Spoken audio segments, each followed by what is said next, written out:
Good evening, Turks and Caicos, and welcome to this iteration of This is WhatsApp 3.0.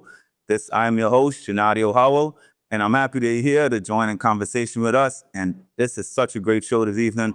I have a great one for you guys, and I have to my right the amazing, the Honorable Jamaica Williams, All Island member, and also Deputy Speaker of the House as well. How you feeling tonight? I'm very good. It's good to be here and not to be in that seat. Yeah. Last time I was in the other seat, they say also. And now to the left, we have our honorable MP of Cheshire Hall in Richmond Hill, the Honorable Sammy Bean. Sorry, I almost messed it up, my bad. Yeah, how you feeling this evening, sir? Excellent. Excellent. It's good to hear. To have a good talk. No, we got awesome conversation tonight. Great conversation tonight. And to the left of him, we have the Honorable Randy Howell, the MP of Blue Hills. How you feeling, Randy? Yeah, actually, the one to right of him. Well, yeah, some of that. I'm looking to the left from my perspective. Probably. To a great discussion here this evening. Awesome. And last but certainly not least, Honorable Member as well, Honorable William Belliard. Great to have you here this evening. How you feeling, sir? I think you feel great. Looking forward to a great conversation. And it's nice to be here as an elected member. Awesome. Now, you mentioned elected member, right? So I think this is yours and the Honorable Williams' first term being elected, right? Correct. Yes. How does that feel? Because I think before you guys were appointed members, am I correct? Yes. Yes. How does it feel to have, the country is behind you to put you in the position or to put you where you are now, where you're an elected member of the House? Well, it's a very humbling experience, right? Because first time around, I was the appointed member for the government, and I was appointed by my party supporters. Right. But this time, I was chosen. Right. I was chosen by the people. They came out in droves and standing in the hot sun and lines to vote for me. So that means a whole lot to me. Definitely. Yeah. So it's definitely a difference in that regard. In regards to the legislative work and Parliament, there's it's pretty much the same. Right. So pretty much same of looking and scrutinizing the policies and the legislation as it comes to Parliament. Okay. That's amazing. So how do you feel about it? To me, it's a privilege. Yes. It's a very humble experience. Being appointed, also governor appointed members, being appointed by one person. Right. And now being elected by thousands. Right. That you represent the voice of thousands. Yes. It's a lot of responsibility. It's good authority to go and speak on behalf of the people. And it's a privilege that I don't take for granted for a single second. That's amazing. It really is a privilege because, like I said, you guys were all island candidates. So the whole country got to vote for you guys. So it has to be an amazing feeling to come behind you guys. Now, I'm going to hone in on my brothers over here. These guys have been within the, I would say, not say within the party system, but has been elected before, right? And I think Honorable Randy here, this is your second term, right? Yes, sir. Right. Now, speak to how does it feel for you to be chosen again by the Blue Hills people? I feel great about it. As my colleagues are, I am humble because it shows that the people had put their trust in me to represent them for another term out. It does have its challenges, yes, and that makes it more of a task. But I feel good that I faced that task. How do you say it? Head on. Yes, yeah. That's the way. That's perfect. And our statesman over here, Honorable Sammy Bean, I believe this is your Politician. your third term, a veteran. Yeah, third term. Our second term was a landslide victory for the PMP party. In fact, there are only 3 times that they ever had a landslide victory. It's because Sammy Bagels. I love it. And that is part of the MP that you are, all out of see. That's why. And that's what I'm saying. It's great to have, have a conversation with you guys because each of you have your own story. It's getting in and serving the people. But also, as backbenchers, right? I know a lot of times people say you guys don't get the spotlight or the forefront of what's going on in the legislative thing, in the government and everything, ministries. What would you say? What were you working on so far, as in for this term? let the people know what were you doing so far up to this point within the time that we've given so far. What do you say you're working on closely? Well, for me currently, it's a very busy time for me now for the next 6 months because a few months ago I've been appointed the chairperson of the employment legislation, the Employment Act, Employment Ordinance, as we call it, to steer that committee and to do the consultation around the country on that. So we have a committee in place, and I was I was appointed by members of parliament, but it's under the Ministry of Border Force, Okay. which is the Deputy Premier, Honorable Jamal Robinson, and there are two other members from the House, Honorable Sharon Simons and Honorable Audric Skippings, who's been appointed to that committee as well. Okay. But I chair the committee, and it's the employment ordinance. It is something that will affect everybody in the entire country. So I get to travel around the country to hear people concerns on what they would want and changing that. And then that information will go then to the cabinet, who will then bring it on to the parliament to pass. Because as you know, we have a lot of employment issues. Yes, we right? do. We have a lot of employment issues from the employee and the employer side, right?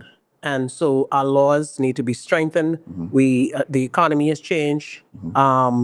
And we just need a more modern legislation. So Right. currently, at the moment, that is something that I'm going to be spending my next 6 months working Okay. on. And it's exciting for me because my background just happened to be human resources. So I'm busy doing that for the time being, along with other pieces of legislation that will come to pass. I know the immigration bill is supposed to come up soon, and that is something that all of us are excited to hear about those changes. Those consultations had been passed some time ago. I believe Honorable Billiard, he was the one who led that charge at the time, and so that is going to be very interesting. That I believe that again affects everybody. Country, yeah. And that is something that we will need everybody to listen into to see what those possible changes are for. So at the moment, I'm very busy with that, along with other pieces of legislation that comes. Okay. And to be honest, from my perspective, it's actually pretty great to hear that you're working on such a needed, updated, ordinance. Because right now, like I say, the country has changed so much from 10, 15 years ago, and I'm sure your ordinance is from... Updated, yep. Since the last time it has been changed was in 2014. Look at that. Right? So it's over a decade. Totally the different country. And so we want to modernize it. There are things like, someone said to me, well, we need a mental day. And there are other jurisdictions who have mental days in their ordinance, all right? Definitely. And so those are some of the things that we'll be looking into. There are countries in Europe that let you get off in the middle of the day. Yeah. And they promote that they have battery efficiency, right? I don't know if that's going in the ordinance, but I'm just saying. But that is amazing. That is amazing. Honorable, do you want to chip in? So for you, what do you say you've been working on? As Honorable Williams mentioned, I spent 2.5 years working on the immigration reforms. Okay. I led the countrywide consultations, and I believe, I would say safely, that led the entire Turkson case to see where I stand on those issues. Right. And I think that, in a lot of ways, did me favor because people to realize that where I stand is where this country needs to be. Because if we build a Turks and Caicos Islands that is not working for Turks and Caicos Islanders, then what are we building a country for? Exactly. And if we don't have system in place and protections in place to protect the future generations, what my children are going to have? Very true. Your children are going to have. Very true. So those reforms are needed. And I'm probably going to be the happiest person when I see those reforms come to the floor of the House. But I'll be honest, and I told the Deputy Premier this, my only disappointment is it's taking so long to come forward. Yeah. Because the people of this country have been waiting for it. And I hope that when it comes, there'll be a joyful moment for the history of this country. Yes. And along with that, I worked with Honorable Williams on they also report about the effectiveness of the Heritage Commission.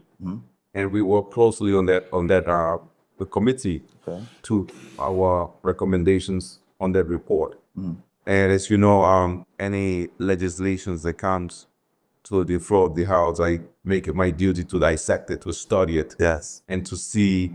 And I'm not afraid to critique or stand up against anyone and Yeah, this yeah. this is not right. Yes. Because I mean, in my belief, I believe that's why the people of Texas elected you guys. Absolutely. Yeah. You know, and to stand up in the House, because at the end of the day, whatever is put towards us, it should be for the betterment of the country. No matter who puts it forward, whatever, we should always be thinking about the betterment of the country. So that's great to hear. Yes. Truthfully, I think they elected all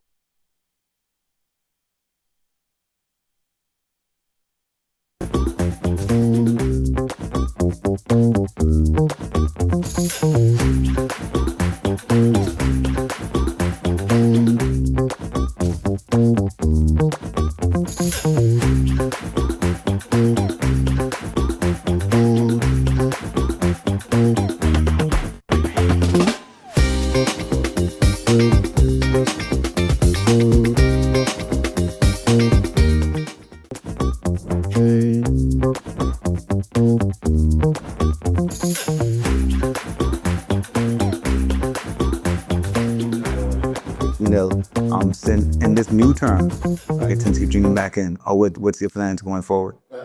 One of the first things that I'm working on now is basically a road. And that's the Cooper Jack Road. They have all of that already signed up for paving. After doing it twice already with just filling ready. Right. Fortunately today, we now started the EMT road. Okay. And I'm happy to say, without government support, 100% help from our people. And the road, the amount of work done today is amazing. Right. So I assume they'll have that paved within a week. But I say all of that to say, if we can get a road like that done and paved in a week, then I guess all of us together, 16 of us, we should be able to get all the roads in Bravo paved by the end of next year. What'd you say? Hey, listen, why not? Get them to work and get it done. Now hold on, I'm all island, not said only 16. Provo. No, not only Provo. We need the rest of the country. The entire, we don't talk about Turks and Caicos. The entire. You said only Provo. Yes. You see, we got structure. Yes. Let me apologize. What I should have said is that the whole 16 of us can get all the roads in east side of paved first. That's, If he does that rest the MPC 87, I wouldn't even be surprised if he say that. He's a member of 87. He's supposed to strive for your people. Absolutely. Yes. Definitely. yeah, also to add to that, I think we're in the process of getting full approval for our big new luxury hotel and condo units in Cooper Jack. This thing is going to be amazing. Yeah. In fact, I'd say it like a Donald Trump. There will be nothing else like that in the world. Beautiful big hotel, Cooper Jack. Yeah. We are seriously looking forward to that. And I really appreciate and would like to thank Mr. Kyle Smith, who's spearheading this project right now. And I want him to know I'm working with him 100%.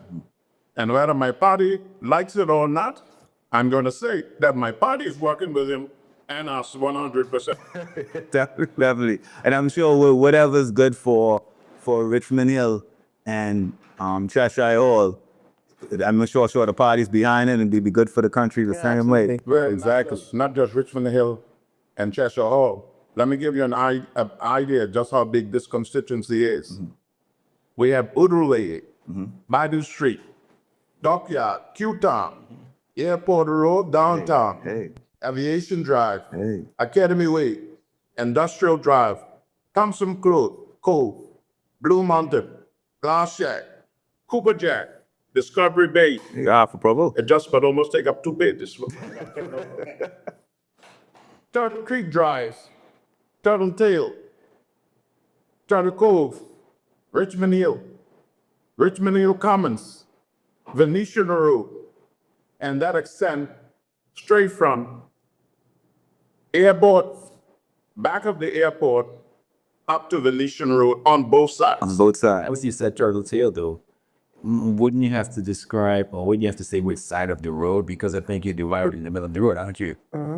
No, even in the middle. On Venetian Road that goes out to Turtle Tail, one part belongs to 87, the other part is 86. Not completely. Not completely, okay. Not completely. For now. Because on the side of Jacqueline Smith Apartments, the folks in there vote 87. Okay. And if you go down Venetian, on both sides of the road, It becomes- votes 87. That's great. I feel be happy still if I did.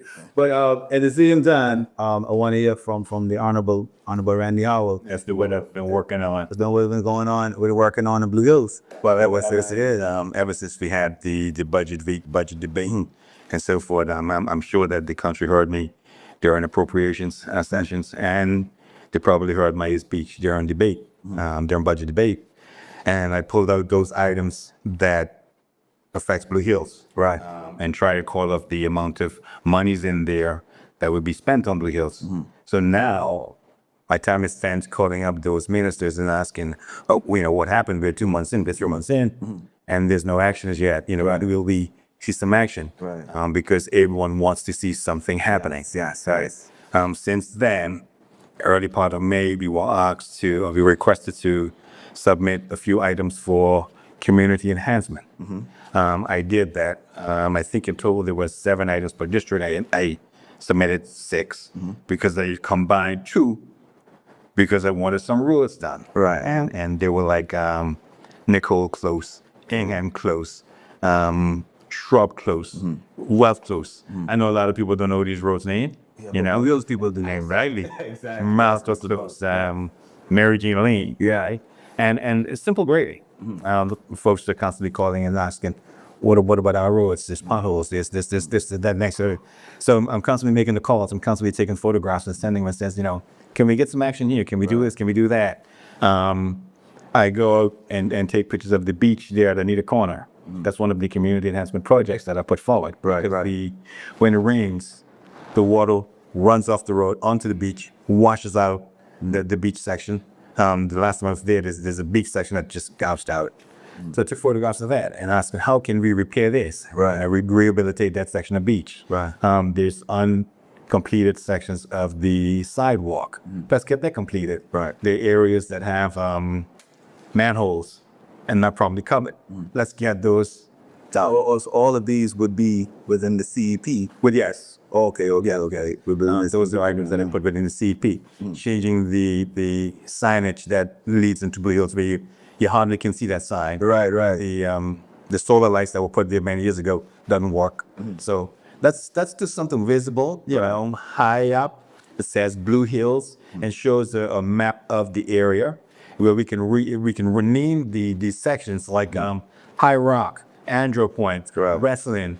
Those areas. So the younger folks can know where they live. Very true. Because I can tell you that somebody who I halfway grab bloods, halfway grab, and halfway grab come by, halfway grab and the beat.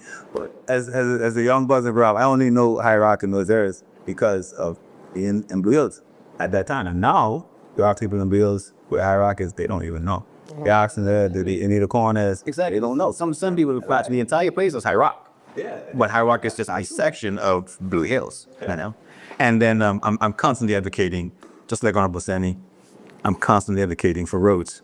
That's our biggest now feed right there. He said something that piqued my interest, right? He said without government. Now, this question will go to everybody, right? So, I know we have a culture, right, where we feel like government got to do everything, right? I mean, got to respond to everything. Now, not to say government shouldn't be responsible for the welfare of the people and everything, but what do you guys take on public-private partnerships, as in where, I guess government or ministers as yourselves or members of parliament partner with private entities to get some of these items done without it having to go through the long process, as we know. The process there for a reason, but the long process. I can probably take a lead on that. Yeah, go ahead. I have an excellent team. And when I say an excellent team, I just don't mean people who set up. I'm talking about people who come up great ideas almost every day. Also, I have a team that's not afraid to beg. Because even though we're not begging for ourselves, we're begging for the constituents. Very true. And even sometimes for other schools and other places, parts of the Turks and Caicos. So we do our part when it comes to that too. But having a good team that works along with everybody in each constituency is very important. And I'm going to tell you, but now and between the next few years, it's going to be amazing to see the amount of things that my team and I get done for our constituency. I mean, I'm not saying that we don't want help from the government, because we definitely need government help.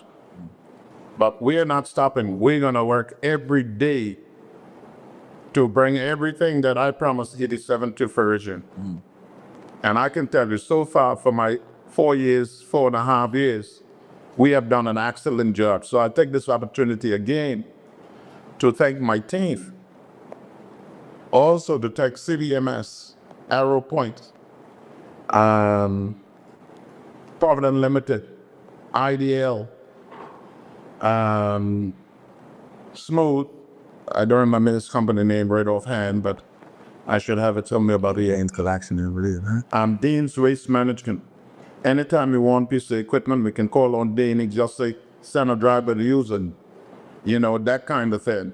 And I'm going to encourage my comrade to my right to get on board, you know what I mean? So you think if I was to call them up, this is Honorable Sammy told me to call you. Thank you. What kind of a discount would I get?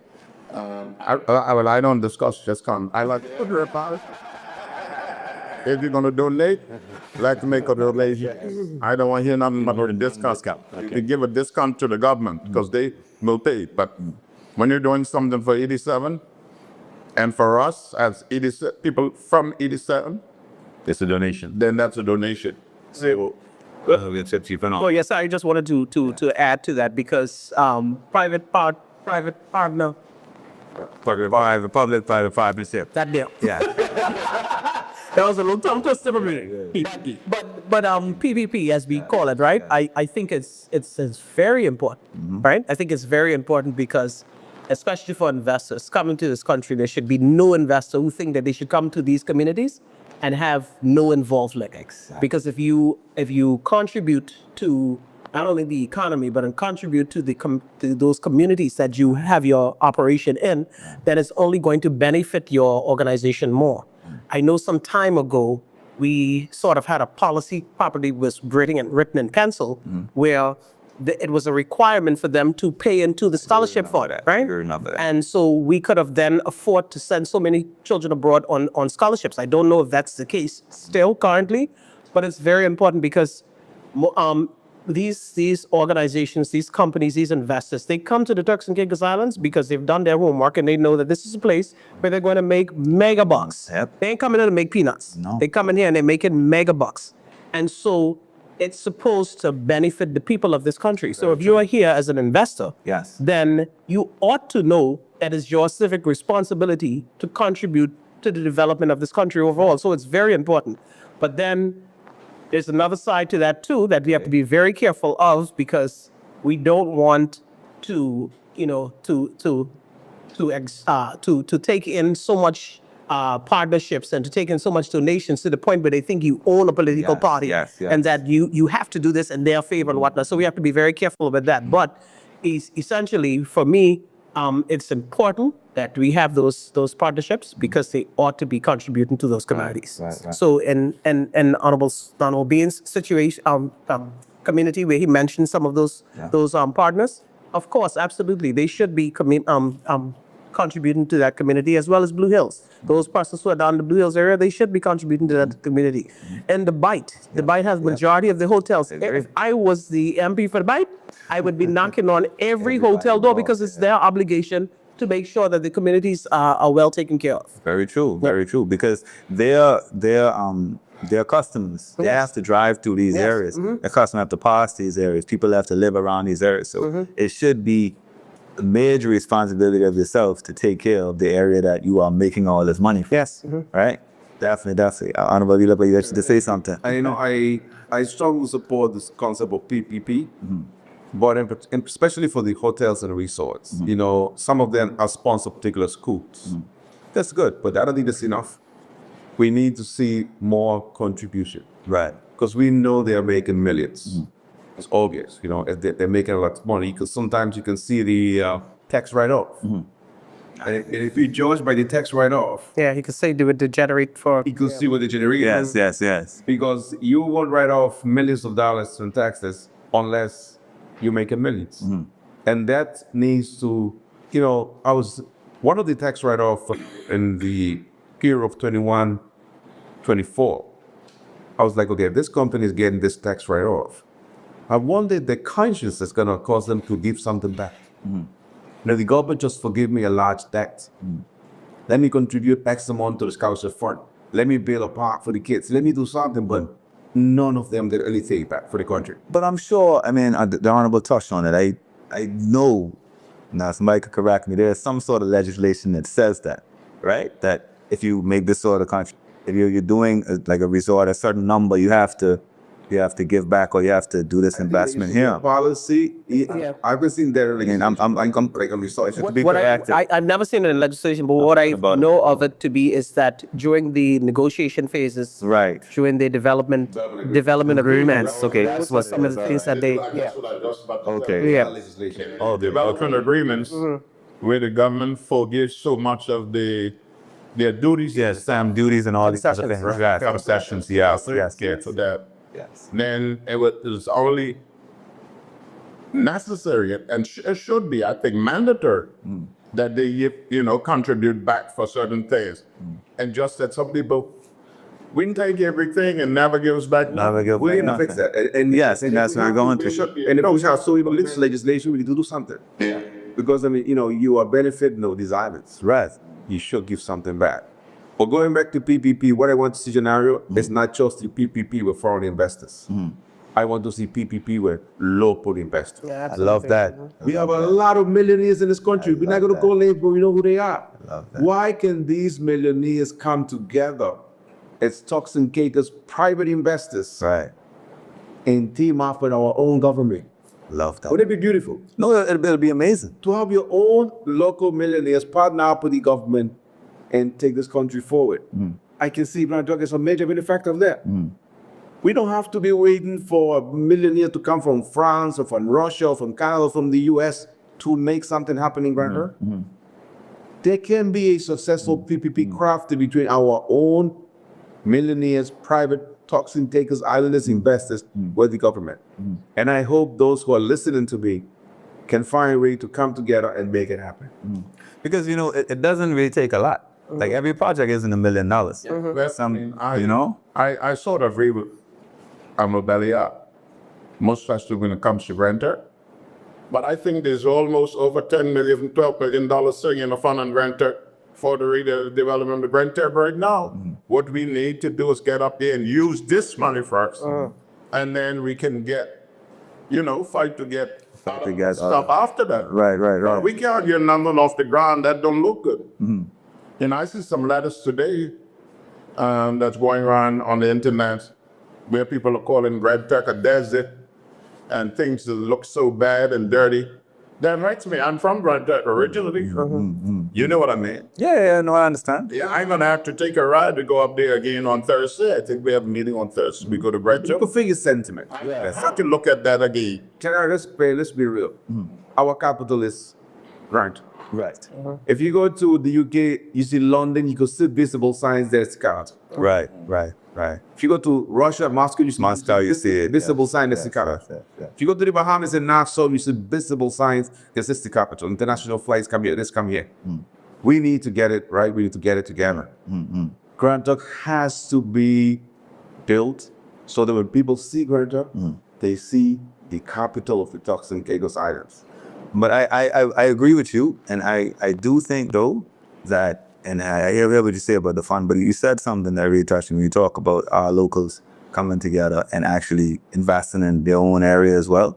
I think that, like I said, not every project is $1 million. There's some projects are 10,000, 50,000, however it is. If we see a big issue And I always feel like you can do it.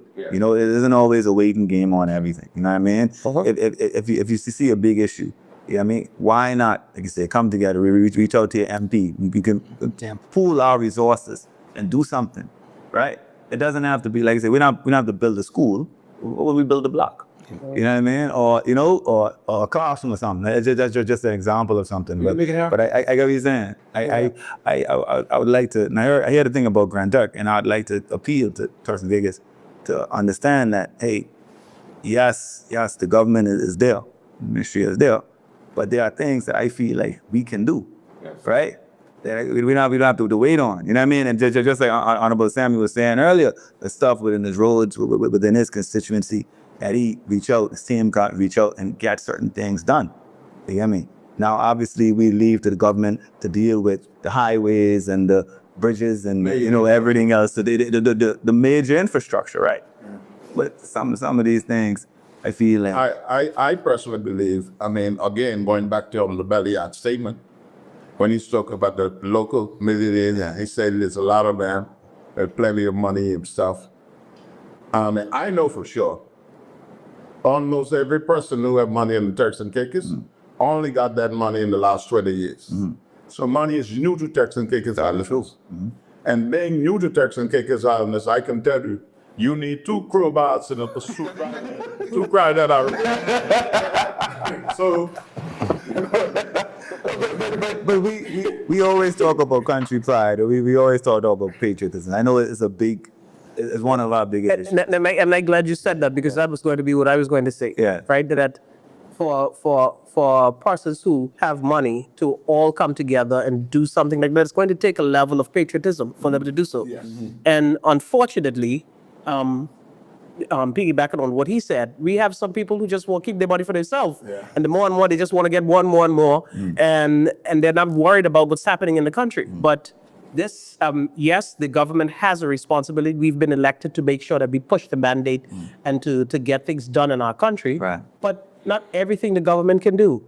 There are times where you're going to need your people to want to help and get things done. The government can't do everything. No, Right? My on the partnership thing is the fact that when the campaign season started, we had a billboard that says "Progress Your Partnership." As we campaigned, we talked about no one left behind, right? And those slogans that we used across within the District of the Hills, we have areas where the roads are bad, no power, no rain, no sea or water, and it can't be on government shoulders alone, because it's not a government subdivision per se. right. It was private land subdivided, sold off, and the necessary utilities was not put in at the time. Right. This is where I see the partnership. Yes, government comes in, the landowner who has been, but he comes in, and together we make it happen. We make it happen for the people. Purchase the land, Right. And even those persons who purchase the land, they want to help as well, Right. So I see that being a good partnership. In terms of the PPP though, and they're talking with the investors and government. Yes, I'm in full agreement of that.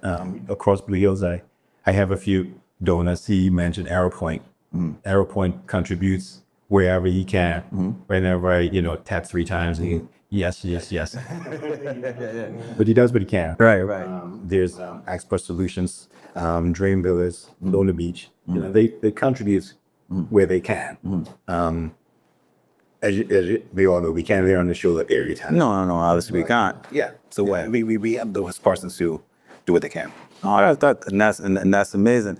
So we talked about that, but also obviously we want these PPPs, and we want these things. We want government and everything to do stuff for our people, right? For the Turks and Caicos Islands, right? How do you, and then this goes to everybody, how do you hear from our people to actually see what they actually want? What is your way? Because I know, for example, when we were, I don't want to say on the campaign trail, but everything, I know we all go around and we say that, we want this for the country and all these things like that. But the people on the ground, their mind be on something totally different, right? So how are we reaching out to the people of our constituencies, the people of our country, to ensure that what we're putting forward is what is in their best interest or what they actually think they want?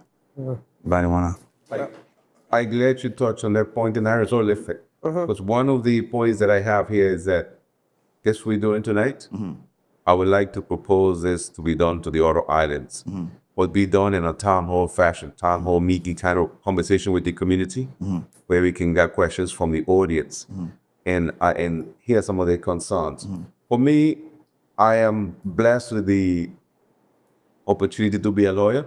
So I'm in contact with a lot of persons, not necessarily from representing them as a lawyer, but they come to me with a lot of concerns. And my number's out there. I got a lot of calls, I got a lot of messages. I attend events, I like to go to the public can see me, I can be reached, but I know that is not sufficient.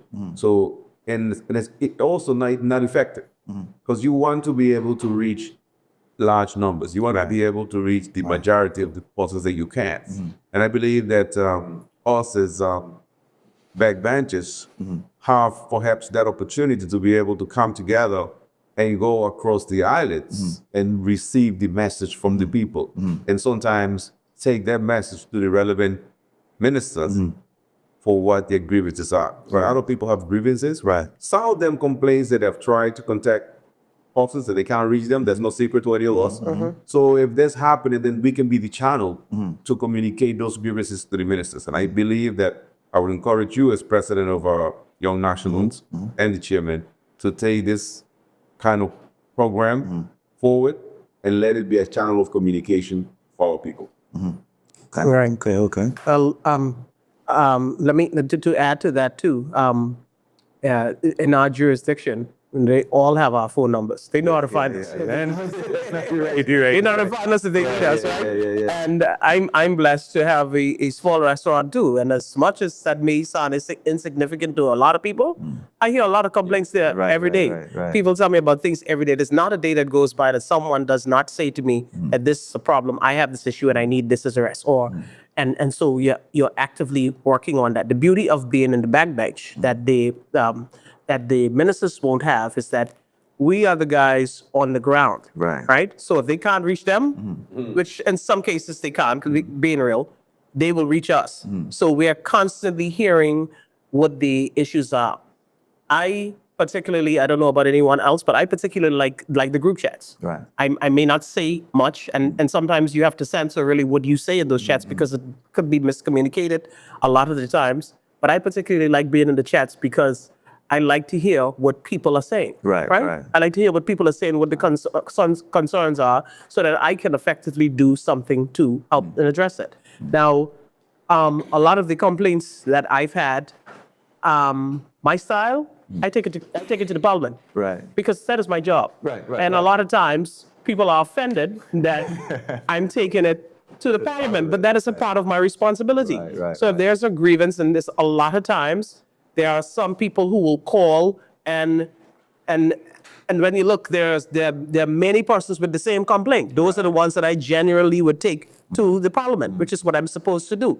I make it known, and I also knock on the door of whoever that minister is and say, this needs to be fixed. Right? And I will stop. Right? And so that has been effective for me. But, throughout my daily life and, traveling around the country, wherever I go, I make it my business. Wherever I'm at, if there are groups of people, wherever I can find people, I would go and touch base with them. I was just in the Cayman Islands myself on medical. But I know that typically we send patients abroad to the Cayman Islands to have medical treatment. And I made it my business to go to both of those hospitals to reach out to people. And, and sometimes, people they don't always have problems. Sometimes they just want to let somebody hear you. They just want to let somebody hear you. So a lot of the time, sometimes I'm on the phone and they cursing me and I'm like, okay, well, I don't even have nothing to do with this. But I'm taking it because they voted for me. And so it's my responsibility to hear them. Can I answer all the calls? Absolutely not.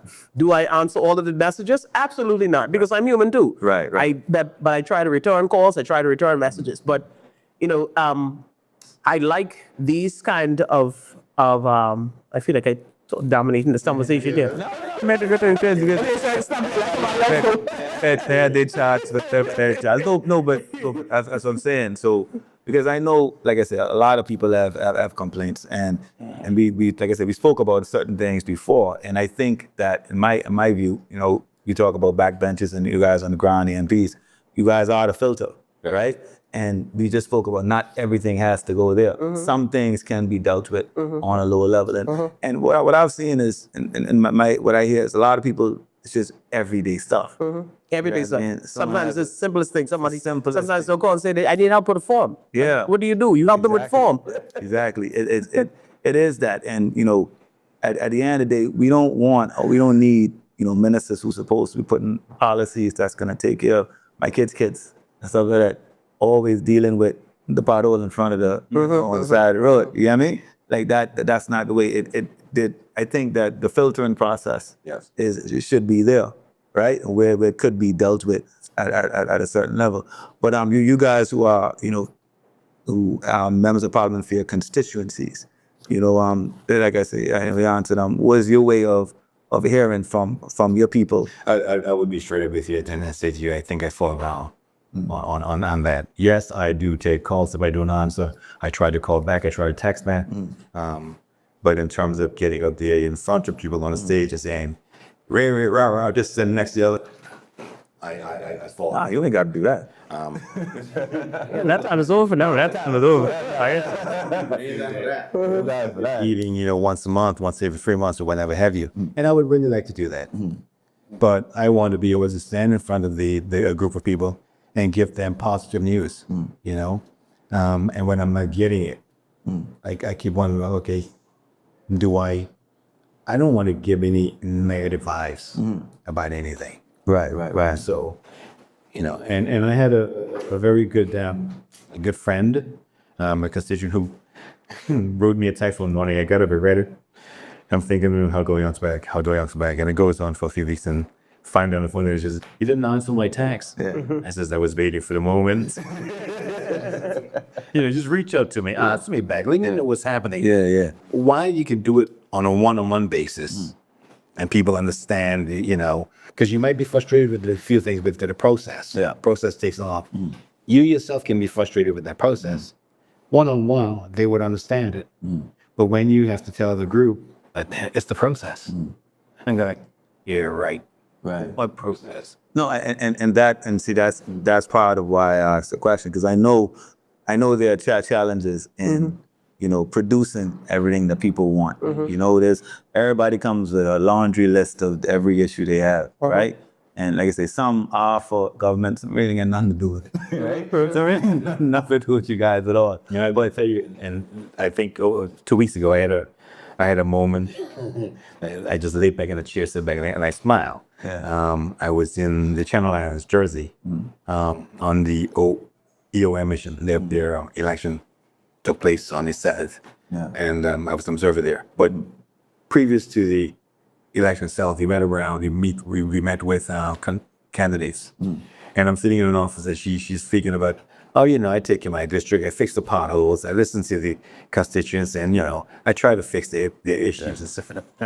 Somebody says, oh, so we all have those issues. So we all it's worldwide. It's worldwide. It's one of those things that, you know, like infrastructure and other things that are continuous. It's going to happen.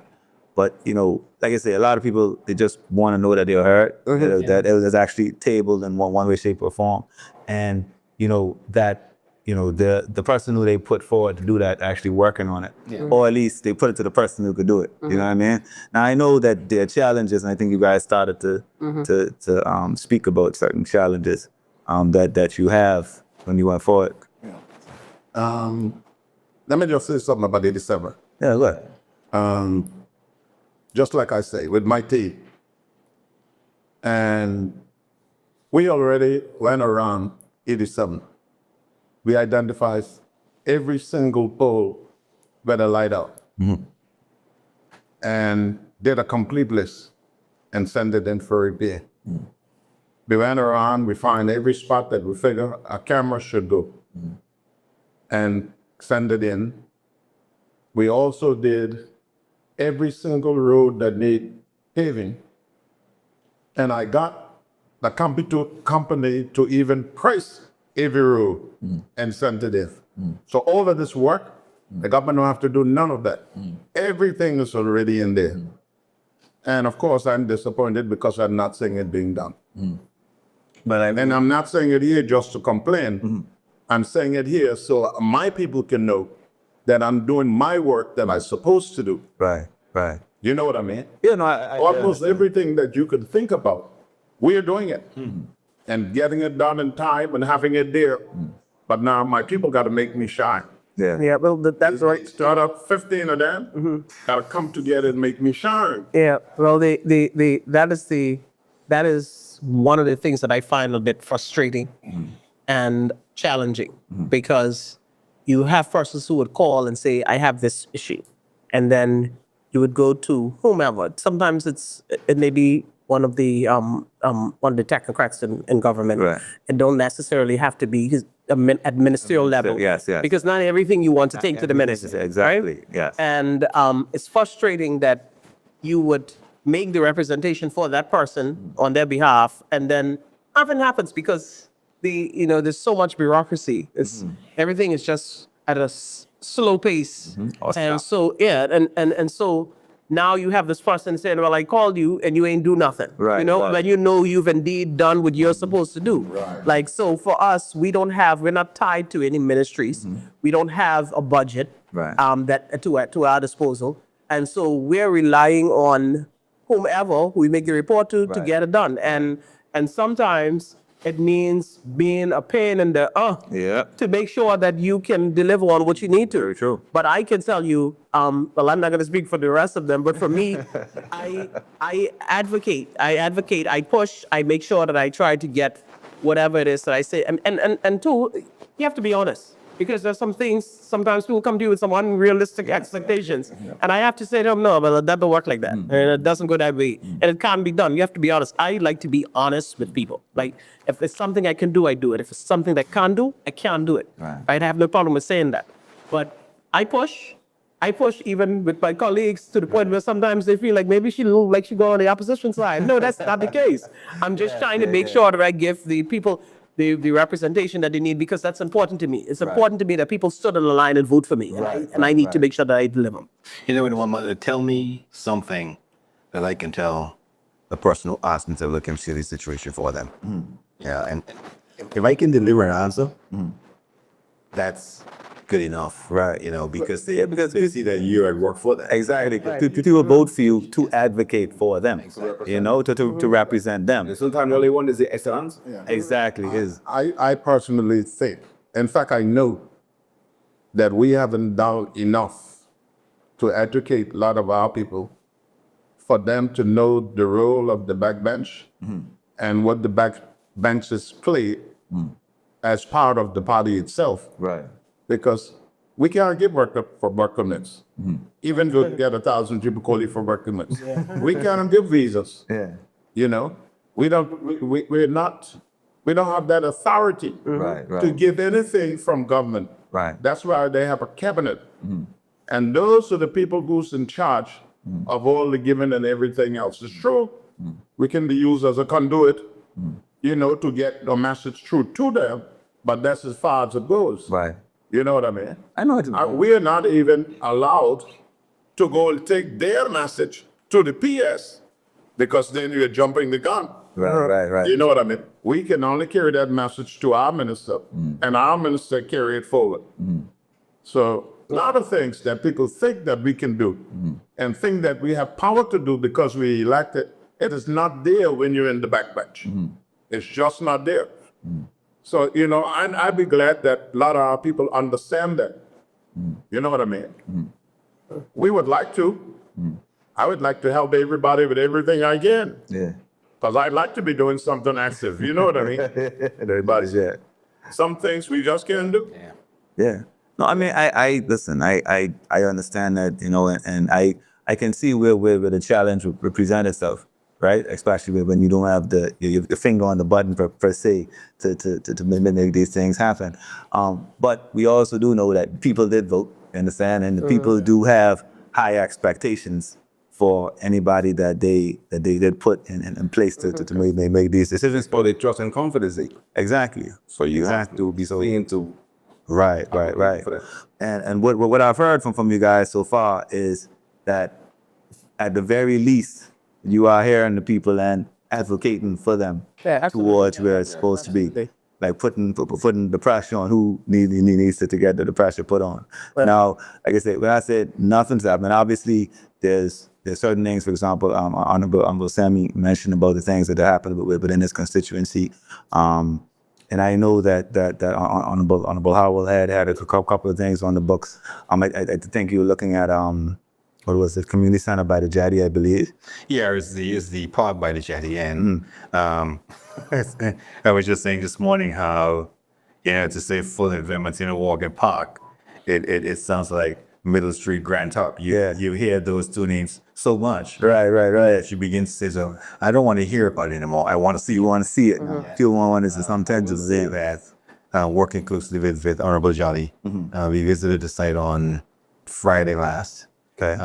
Spent some time there walking around trying to see, because the drawing was the final. It's done in-house at Physical Planning and Infrastructure Development. Right. But you wanted a last-minute walk to see if there's anything need tweaking. Right. So that they can go on, he can move on about scoping and bringing everything. So that the attendance can go up. But we were looking to get that tender out late May, early June. But it's this government. Yeah. It moves a little slower than Then you're allowed. That needs to be fixed. I've been advocating for that. Right. And I'll be the bad guy, but we have, and I don't want to go down that road again, but I said it during my budget debate. We have a shelf life of 5 years. And if we or people feel like we haven't delivered for whatever reason in those 5 years, we go, And so we need to make sure whoever is responsible to make sure that the system works to benefit the people, we have to push that button. Right. I have no problem with pushing the button Right.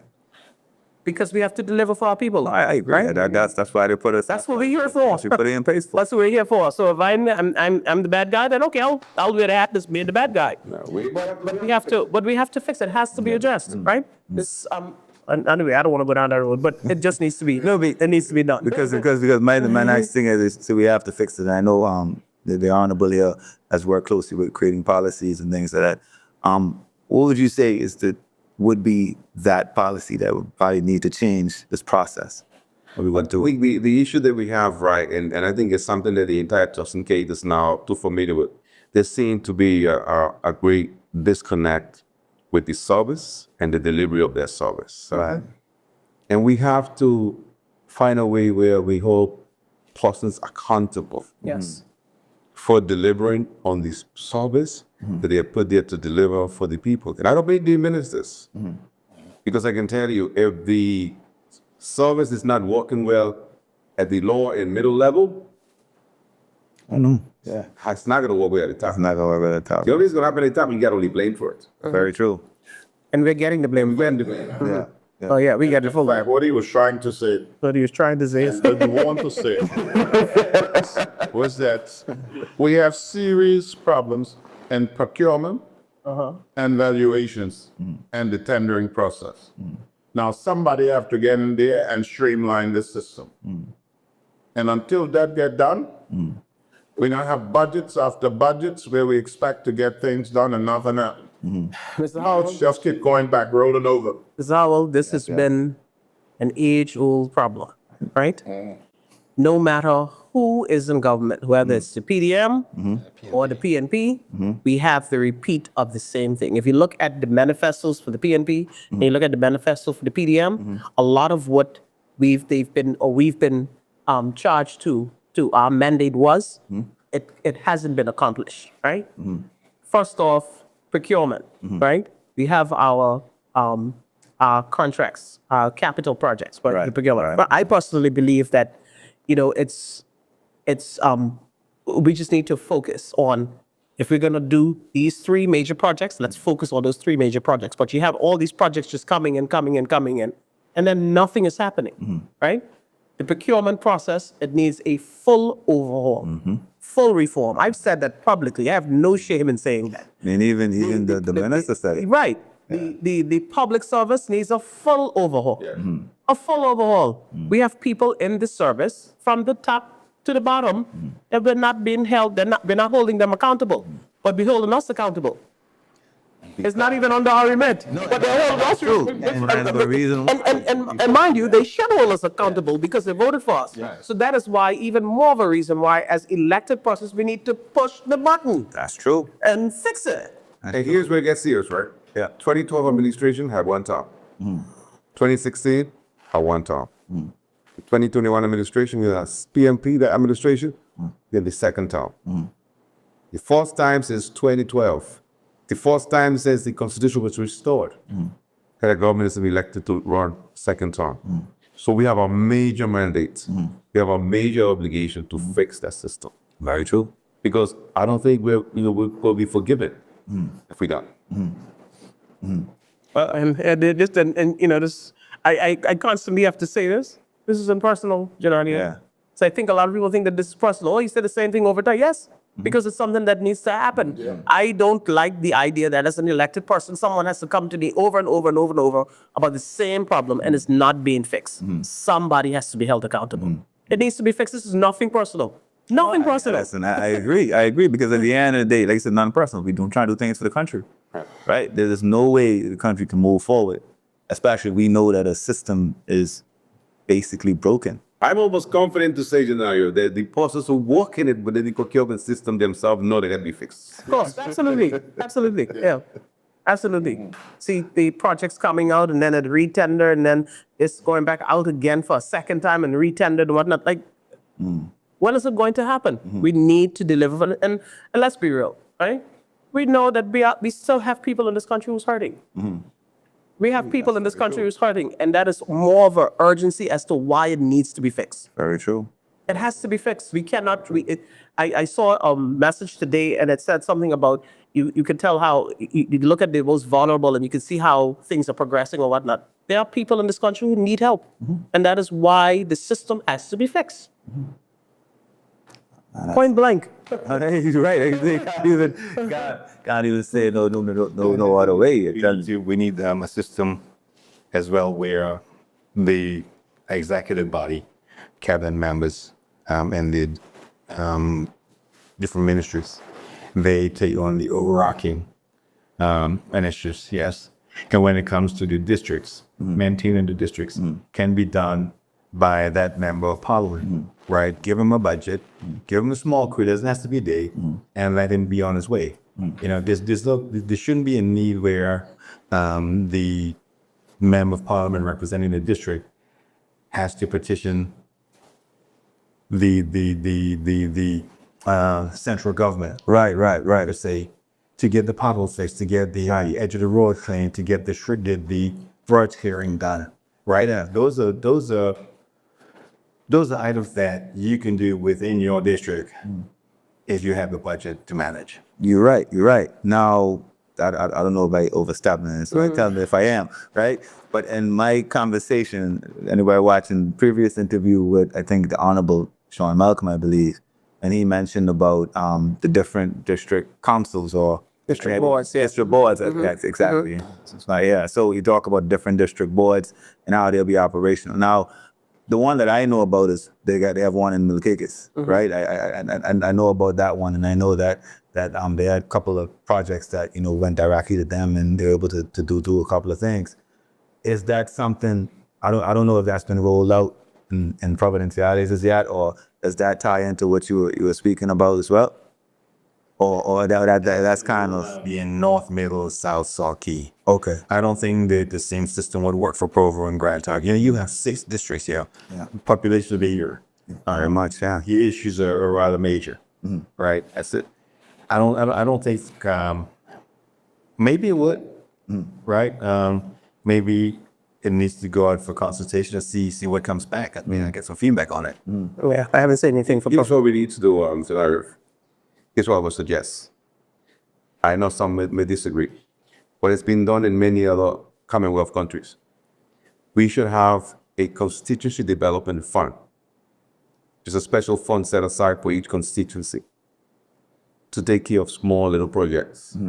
Because what you're talking about is local administration, local government. Yeah. So we need to do something outside of that constituency development fund. So if Blue Hills has a pothole, the budget allocated for Blue Hills under that fund can take it as little holes. If 87 need to fix a little road, not major projects, small projects, then 87 development fund can take care of that. Right. The same way we have the community enhancement fund, Because that's how it's gonna go. Yeah. we can have the constituency development fund specifically for that constituency. So you'd say, so as it stands now, and this is an educational moment for me, I'd say the CEP would say would operate separately from what you're talking about. Yes. Because the CEP is what, when you speak about that, I'm thinking about the CEP, where, you know, the community enhancement program, where they go around and you have your list of things that you need, you have your list of things that you need, and those are the stuff that goes out within the tender, and it's below a certain threshold, right? Yeah, am I correct, right? Correct. Exactly. So what you're saying is something totally different from that. Different. Well, the difference in that is that each constituency will be allocated a certain amount of money. Oh, okay. Which means that for sure Yeah, that's gonna happen. there will be no constituency left out each budget. Right. You know, because everybody would have their own money Yeah. to do some of their own. It is not in the Bahamas. Yes. It's done also in Jamaica. And I'm actually reviewing how Jamaica's CDF is managed, how it's run. The intention there is to see how can it be developed here and bring it forward as a member's motion. Right. And then that I took on the task because at one point there was an article written about us. That every time we have a two-minute speech, we get them in ridicule or we bring these complaints. And one of the things is that's our only time that we can voice the concerns of our district. Right. But it was said that instead of complaining, we should do this more, right? Or instead of, lodging these complaints and trying to, be down our front bench member. Right. Maybe we can be more constructive with our 2-minute speeches. Bring motions, right? Bring topics that we can discuss and see if they develop into policies, into legislations and so forth. So I figured, let me pull this up, let me review it, see if it can work here. And along the way, I'm getting a bit of, he's a lawyer, ask him about can that work? My other colleague, the Honorable AKK, yes, ask him, do you think this item will work in terms of cakeers? They're the legal minds. I think it says, maybe stretch that one out, or add, do this. Right. And that's why it's taken so long before I decide to say, hey, members motion. Members motion, right. Yeah. And I do think, I mean, that's a great idea, and I think your CPP idea is amazing as well, because these are the type of things, ideas that our people vote for you guys for, kind of push forward, because we already know that we have an idea that this is what we need. Right. Everybody in Thursday, everybody want to feel that they got touched by the government in one way, shape, or form. Right. No, like I said, nobody want to feel left out. Like right now, you're saying Grand Duck is feeling left out. You understand? I know for years, I tell people, I grew up in on Kickers and Middle Kickers. It's feeling left out for forever. You understand? And things switch around. You know what I mean? But you know what I mean? Like everybody wants to feel it. People in Salt Lake probably feel left out. So Kickers, you know what I mean?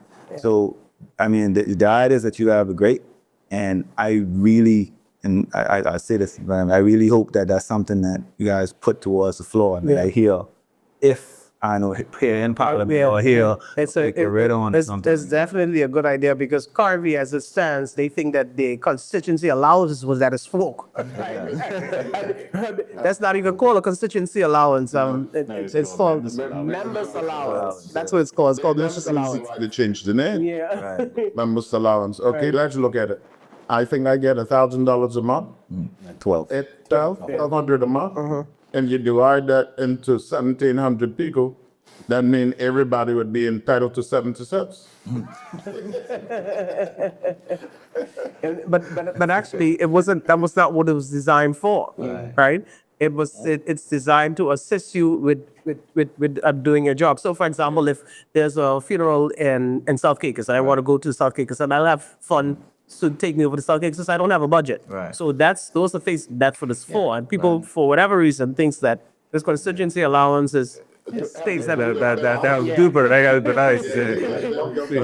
I think the business session camera because the constituency office, Yeah. well, eliminated at the same time that allowance was brought. Oh, okay.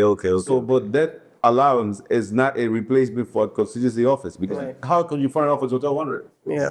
You can't. That's true. Well, we're not allowed to but it's called treating, right? During your election, they talk to you about treating and whatnot. So, do you think they would give you money to treat while you're in? No, it doesn't make sense. No, they won't. And the integrity commission will call it right away. In fact, integrity commission Call it. make it clear. Yeah.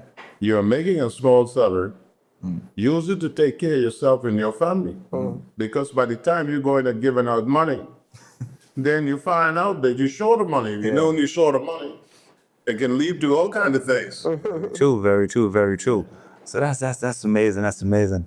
I wanna turn it on its head right now. We know what's happening now. We see the challenges now, but now I say in a perfect world, like what can people from Turks and Caicos, and I know you guys are advocating and pushing for certain things right now, but what can you say they could expect from you guys to continue to do for the next? Because we have 2-3 more years to go, right? Three more years to go. A couple months. 3 years in a couple of months.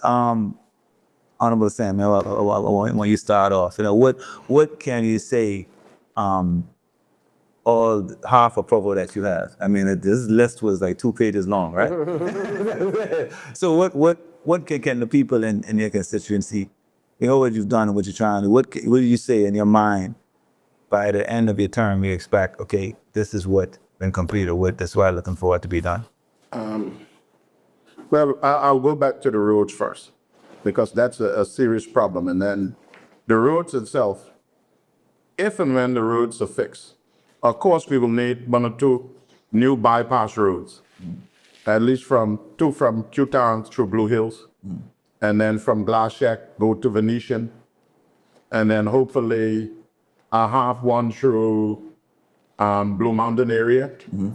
So that would also help. And good and better roads mean we'll have better traffic. Right. And you know the problem with traffic today.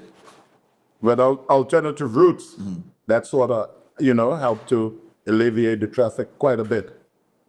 Now, I know there was some $6-something million in the budget for the road between Sojiturn up to all the way through the bike to Tropicana Plaza. Right.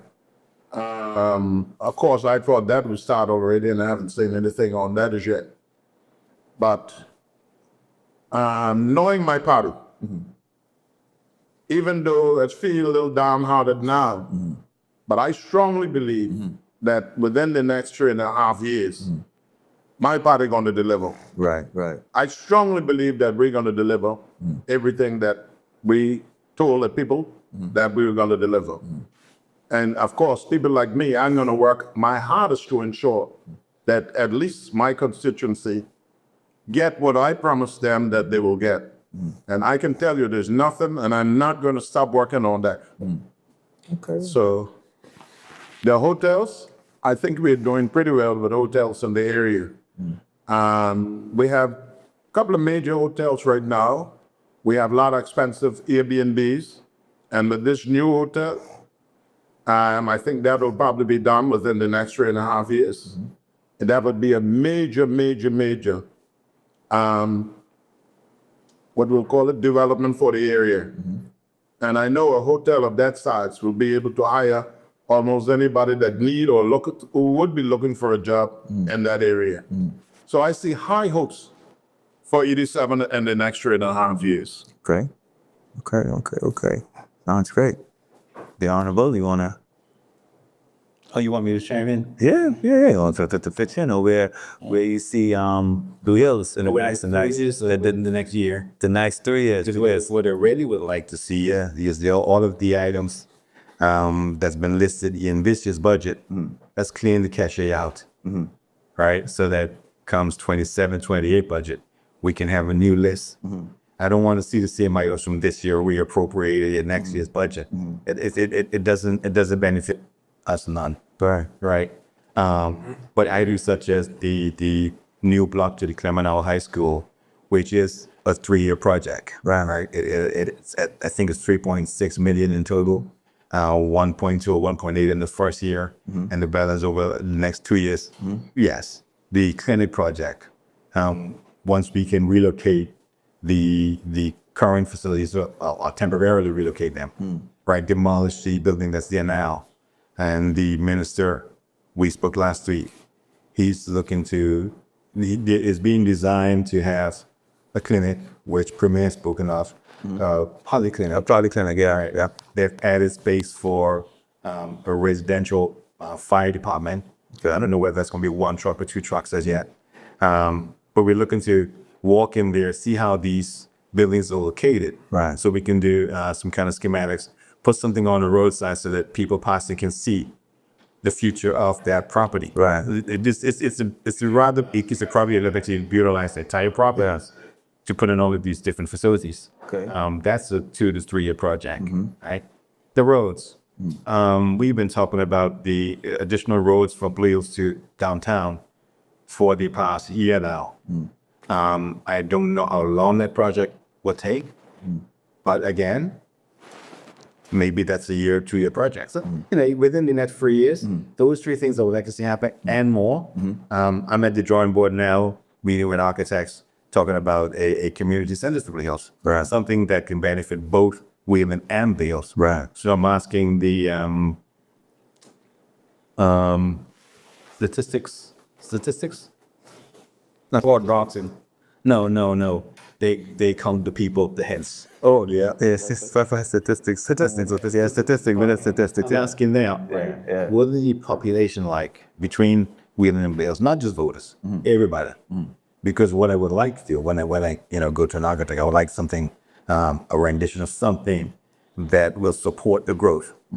You don't want to build something that's going to have 500 seats, and within a year, 2 years time, that's outdated. That something that will support the growth. Because I do believe Blue Hills and Wheeling is the fastest growing settlement within the Yes, country, right? I believe so. And Yeah, the fastest now, yeah. But the housing project, I think the property designated for that is up west. That's out. Yeah, it is, yeah. So again, Yeah. we need something that support that growth. But that's what I'm doing now. Okay. Looking to see what comes next. Right.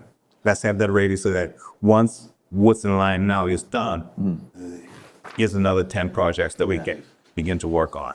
Okay. Sounds amazing. Thank you, Janarda. Well, over the next 3 years, because as all island like the member, have to think wider. It's very true. And I would like to see some change, and I'm going to keep pushing. We know we need to see changes in procurement system to make it work for all of us, not just for this government, for the next government and the next government. Because if it didn't work for the previous government, Yep. it's not working for It's us. not working for us, yeah. It's not going to work for the next one either. Very true. So we need to fix those problems. Also, something that is very close to my heart, Gennaro, I believe in sustainability. And I'll say this, and we are as a country grateful for the job that the Jamaican police officers have done and for the job that the Commissioner of Police is doing. But we have to start thinking now on the sustainability factor. And we have to start thinking of what is the plan? What is the succession planning for our police force? What are we doing to ensure that this great skills that we have, that was brought into Yeah. how can we transfer these skills into local officers? Right. How moving towards having a local commissioner? Having a Tucson Caicos Islander as a commissioner of police, again, should be something that we aim towards. Very true. It shouldn't be a dream. It should be something that we need to make reality. Right. We need to make it work for our people. Right. And I want to see the immigration reforms and people to understand that when we do those immigration reforms, we are doing it to benefit every Tucson Caicos Islander. So whether you are Tucson Caicos Islander through bloodline, roots, or whether you are granted Tucson Caicos Islander status, those reforms are going to benefit you and benefit your children. So I'm going to be an advocate to continue to press when this is coming on, where this is coming on. Right. And I'm not going to stop making phone calls until these reforms are brought to the table. Very true. We were elected to represent people. Yeah. And that is something that I'm going to continue to do with all my heart. And finally, for now, we have to find ways to kick off the capital. We have an argument right now which comes first, international airline or the hotel? The hotel or the international airline? At some point, we're going to have to dissect that argument, grab the bull by the horn, and get it moving. Right. And I hope it happens with the partnership between our local Turks and Caicos Islanders investors Right. and the government. And they go, yeah. I don't want to see a situation where Grand Turks takes off, but it takes off with purely foreign investment. Because guess what? Then we'll be the one complaining. Very true. Grand Turk is taking off. All these resorts, they're owned by the foreign investors. The locals don't have nothing. So now is our opportunity to fix it and fix it for us. Right. Don't allow someone to come and fix it, because when they do, they also will take the bond. It's very true. It's very true. I mean, that's a lot of the cries right now, right? Yep. And I'm coming to you, and I mainfully left you for. I didn't meant to do that. It's strategic on my part. I tell you that. But you mentioned Grand Turk, and the reason I pause here is I know our honorable premier speak a lot about the cruise port and the plans for that to be expanded. Do you, in your thoughts, like speaking on Grand Turk, do you think that will also assist the growth of Grand Turk that you're thinking about? Yes, they will assist tremendously. And again, the question they want you have to ask, are our people positioning themselves Right. for when their project comes along, that will have reap the major benefits? As you know, a lot of the benefit that is streamed from the Carnival Cruise Port, they're not necessarily streamlined to our locals. Yeah, no, I understand. Yeah, I got it, yeah. So are we going to repeat the same mistakes again? So what, and this goes back to the question, thing I said before, because I'm very adamant, because government can't do everything, right? What can we put on government's shoulders to make sure that our people are ready for, because like I said, we put in these things, right? We're thinking that, all right, our people are gonna reap the benefits of these big things. Put in the hotel, we put in the cruise port, we do this, invest in this. And then we complain and we say our people don't get the top jobs. Right. We say our people don't get this. We're not really making the money back. So as a government then, you can't do everything. As a government, what can you actually do to ensure that as our people, or at least we fix our mindset, or we get ourselves prepared for when these things actually do come in streamline?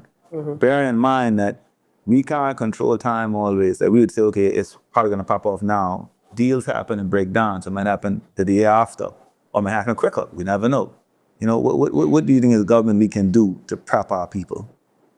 I believe it's the government, and it's something that we raised in the House, you know, the MSME grants, right? I think we need to add a credit facility to that, so that when you give the small business a grant, and they need additional capital to develop their business, there is a way for them to go there and borrow the additional capital at a low interest rate, but they can borrow it, because it is pointless to give someone $50,000 to start the business, and then they run out of money to take it to the next step. So you know, that's where we can help. But at the same time, we need patriotic love. Right. If you don't have patriotic love, we're in problems. Right. Because a lot of times, and those gonna hit me, a lot of times the love is just to be for the pockets. Hey, For the Friday, you gotta say it. break it in. Let me go south. Let me go north, enjoy myself.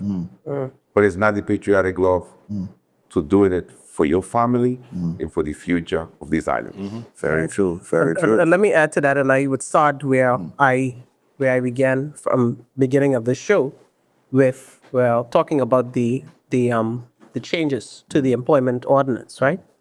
If you travel around, that's not the world, but let's say if you travel around the Caribbean, you go to Bahamas, you go to Jamaica, and I'll use those two countries in particular. One thing that is very obvious to you when you get to Jamaica, you say, boy, this is Jamaica. You see Jamaicans, right? You hear the accent. You see it in their food. You see it in their culture. You see it. It's live. It's in your face. You can't avoid it. Another place, Bahamas. I love to go there. I love to see the young guys.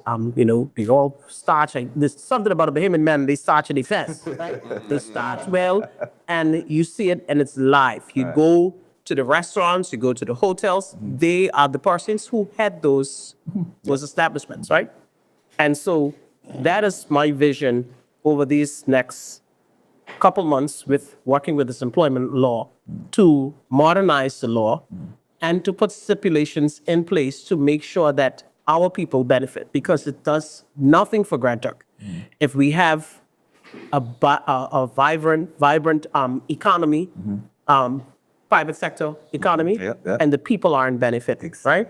So if we're going to open a hotel, if you decide you're going to bring in your general manager, then my labor ordinance says that your HR manager or your hotel manager has to be a Turks and Caicos Islander. Those are the things that I want to see developed in our employment ordinance to a point where we could now not only look out for or try to bring up more entrepreneurs, but in the workforce, right? We try to make sure that we have our people in senior positions. Right. Because a lot of the times when these investors come, they come with the mindset they're going to bring in their people anyway. And if they hire any Turks and Caicos Islanders, then we're just going to hire them on the lower end. Yeah. We need to be making sure as a government that we make sure that Turks and Caicos Islanders can head those establishments. There's nothing, I believe in Turks and Caicos people, there's nothing that a Turks and Caicos Islander can't do. I agree. And so we need to make it abundantly clear that these laws are going to benefit our people, and these are the people that you're going to have to work with. Right. And so for the next few months, I am tasked with that. I'm very excited about it to go around the islands to hear the challenges and see how we can fix these things. But we need to make sure that our laws are modernized to that point where they know, these investors know before they come. Right. Don't come to Turks and Caicos. When they go to Bahamas, they know that the Bahamas can get those jobs. When they go to Jamaica, they know that the Jamaicans can get their jobs. Yes, we have to bring in import labor. I get that. I understand that. I support that. But we are we're supposed to be the main beneficiaries. Very true. And so that is something that I'm going to work hard on for the next couple of months. Now, to get to your question, I want to throw you off a bit, but you asked everybody else what their plan is for the 3 years. But for me, my plan, I don't know why you promised to like it, but my plan for the next 3 years is representation, right? From wherever I am at. Whether I'm the front bench, the middle bench, or the back bench. Whatever bench I'm on, even if I'm on no bench, Stand up. I will make representation for Turks and Caicos people, because this has to work for us. Right. This has to work for us. We've had, and back to employment again, we've this age-old thing of, we got to bring this person in, and this person need training, and they don't have the right experience or whatnot. It has to work for us, right? And so I am going to always represent for Turks and Caicos people from wherever I'm at. And if anybody be offended in any way or whatever, then I'm sorry, but it is what it is. And these gentlemen here, they can tell you. Sometimes when we get in that war room right there, I make the representation for Turks and Caicos people, however they feel. They may not like me at the end of the day. I don't care. That's not my job. My job is to make representation for people. And sometimes when we don't agree and we have to advocate on their behalf, and you don't see these things behind closed doors. Don't ever forget that you come to me with a problem, and I ain't address it for you. So I'm going to always, throughout my time here, from wherever I'm at, even after politics, I'm going to make representation for Turks and Caicos people. And that's the mic drop moment I'll say no. It's all about representation for Turks and Caicos Island people. Right? And that's exactly what we Turks and Caicos Islanders elected you guys for representation, to look at the islands and see what's best for us, right? And to make the right decisions in the house, make the right decisions for us so that our children's children can feel the benefits of things that you guys put into place. Yes. You know, and with that, I'd like to thank all of you for coming and taking some time out of your schedules to come have this conversation with me. I mean, it was educational for me, and it was a great time. I appreciate all your time. I know you guys are busy, but thank you. And Thank you, Turks and Caicos Islands. Just before you go, I just want to do one thing and say to the Lieutenant Colonel Grant and a team of regiment men and women who decided to take on Bay Road today. I want to say to them, thank you very much. Yes, that's right. Yeah. Great job. You made me like that when I did this. And I would also, like we should say, thanks to 87 for such wonderful job of keeping crime down in my area, most especially my good people of Q-Town. I would like them to stay humble and let's move through the years as one people, one family, no fighting, no arguments. And I'll also like to add to that, I'm still fighting for the primary school and the high school for 87, hopefully in Q-Town area. And the last thing, even though I don't want to mention that no more, because I don't want to see nobody died from the 87 no time soon, but we need a graveyard in 87. So I'm also going to be working towards that in the next 3 years. That's amazing. That's amazing. So for wonderful, wonderful people of 87, have a beautiful and a good night. Each one of y'all can have a drink on me. With that, with that, Turks and Caicos, we appreciate you guys. You could have been anywhere, but you came here with us. And we enjoyed having you watch us have this great conversation. Thank you, guys. We love you. Have a great night. This is What's Up 3.0.